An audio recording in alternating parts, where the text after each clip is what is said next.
توماس ویست وایي امریکا له اسلامي امارت سره د تعامل تګلاره تعقیبوي. السلام علیکم. د امپراتور ټي وي چینل درنو لیدونکو ستړي مه شئ. د افغانستان لپاره د امریکا ځانګړی استازی توماس ویست وایي چې هیواد یې له اسلامي امارت سره د تعامل سیاست تعقیبوي. ښاغلي ویست د دوکې د غونډې په څنډه کې له رسنیو سره په خبرو کې ویلي چې پر امنیتي ننګونو، بشري وضعیت او بانکي ستونزو د غور او له ترهګرۍ او مخدره توکو سره د مبارزې په موخه یې له افغانانو سره چې اسلامي امارت هم پکې شامل دی د تعامل تګلاره غوره کړې ده.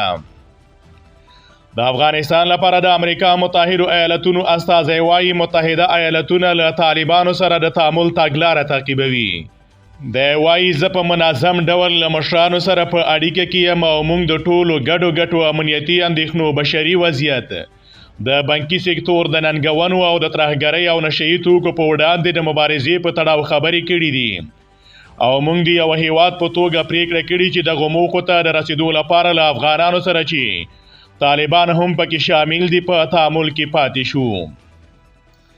ښاغلی ویست وایي د ښوونځیو او پوهنتونونو پر پرانیستو هم ټینګار کوي. زه فکر کوم چې دا د افغانانو غوښتنه ده، نه د بهرانیانو چې لوڼې ښوونځي ته ولاړې شي او پوهنتون او کار ته راستنې شي.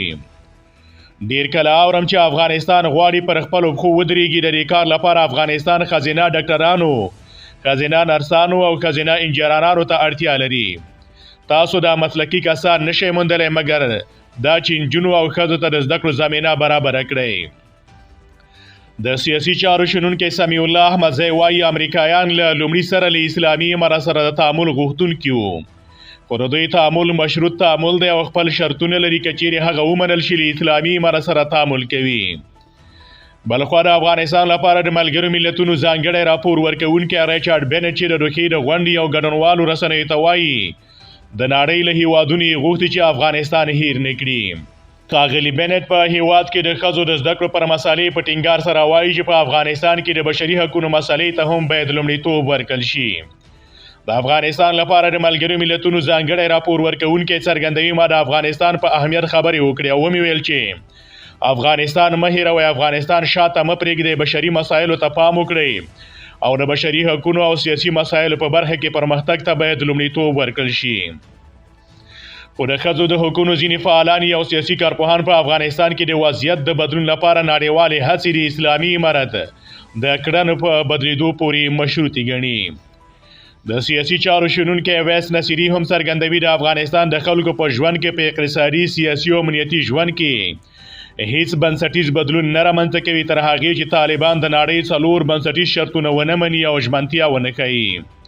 د ښځو د حقونو فعال هویدا حدیث وایي اسلامي امارت د افغانستان د ښځو په حق له جدي پاملرنه نه لري او دا به په افغانستان کې ناوړه پایلې رامنځته کړي. د افغانستان لپاره د امریکا ځانګړی استازی پاکستان ته خپل سفر ته په اشارې وایي چې له پاکستاني چارواکو سره د خبرو تمرکز په پاکستان کې د افغان کډوالو پر وضعیت او ټي ټي پي پر مسالې و.